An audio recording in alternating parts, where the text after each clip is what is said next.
how was your experience different than where you grew up in terms of your disability? Yeah. So like I mentioned, like before I left, yeah, I felt pretty sheltered. So I never had like enough stressful situations like on me that would make it obvious that I was on the spectrum. So so being, you know, exposed so often to stressful situations and experiencing change so much in such little amount of time, you know, that really woke me up to like what my disability meant to me and what autism meant for me as well, not just as a disability, but also as a difference, because they might see you as just a foreigner, and you already feel like a foreigner at your own in your own home, right?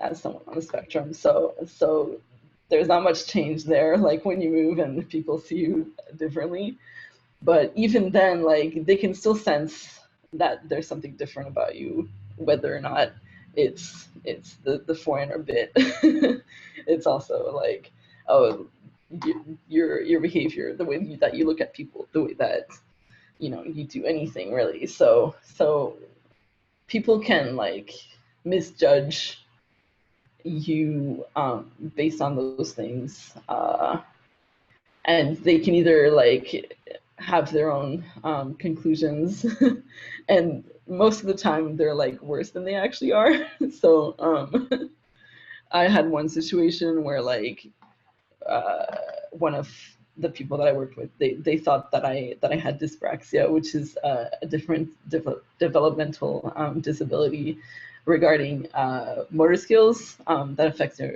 your motor skills more. So it's a strand of developmental disability, and many people on the spectrum, on the autism spectrum, have that disability as well. So for me, like my motor skills are like shot, like they're not good, but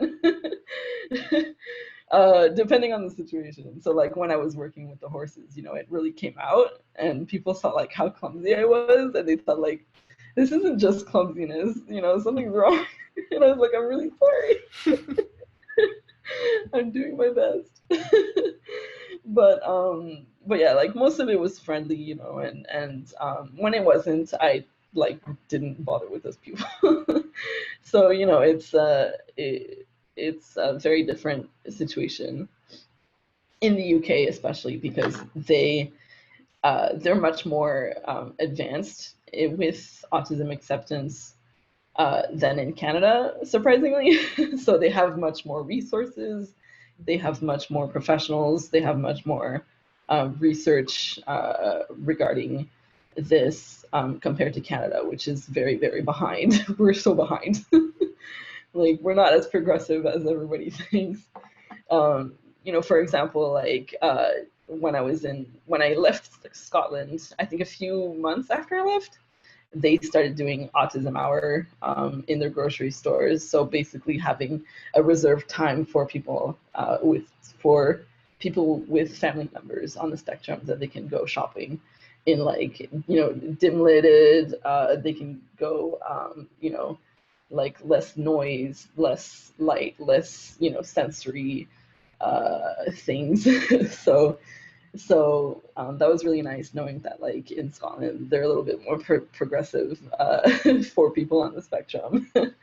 and you know, there's so many more sources and everything like that. So I was, when I was over there, I was deeply considering getting my diagnosis there, but I eventually just like lost interest because you know, with Canada being so behind, like I didn't feel like having like in my official diagnosis papers, I didn't feel like it would be useful, especially since we're so behind here. But you know, in places where there's more resources, like that's something that's really useful to have as an adult, especially. Did you ever have any moments where you weren't getting the accommodations you needed? Yeah, especially when I was traveling. So in between places, airports, train stations. Trains in the UK are very chaotic.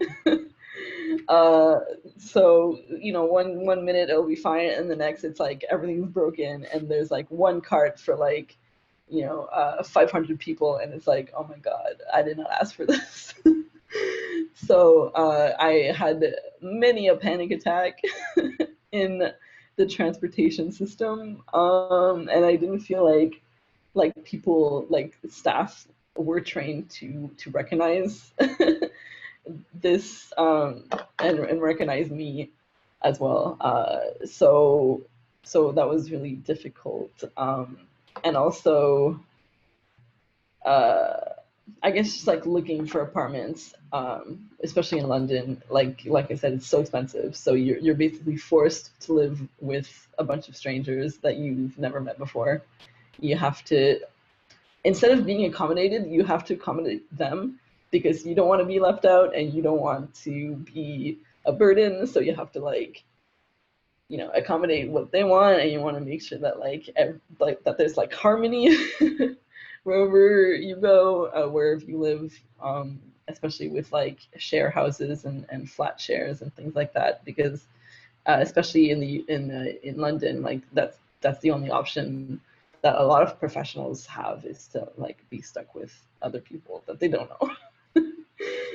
So that was really difficult, having to sort of understand that like you're not a priority because there's like seven other people living under the same roof. So you have to like really be like inner peace, inner peace, inner peace. Have that mantra, just like control your life, to avoid conflict, because when there's conflict in a house share, it's not fun. It's not fun because everybody can feel it, and it reflects in how your house is, and it reflects in the cleanliness of the house and how everyone treats everybody. So yeah, that was also a difficult aspect. Did you learn anything about your disability while abroad? Yeah. So I, like I mentioned, I definitely learned more about my limits. I learned more about how to respect my limits and how to not take any shit from people sometimes. Sorry if I can't swear. Um, Completely uh, fine. yeah, so just learning about yourself, that's really the point of traveling, is just like, how would you react in a different situation, in a different country that's experiencing different um, political uh, difficulties, or putting yourself out there. Even though like exposure therapy, as they call it, is not the best way to go about, learning about yourself if you're on the spectrum or if you have a disability. Uh, for me, it was definitely about like learning how to respect myself and how to, like I said, take no shit.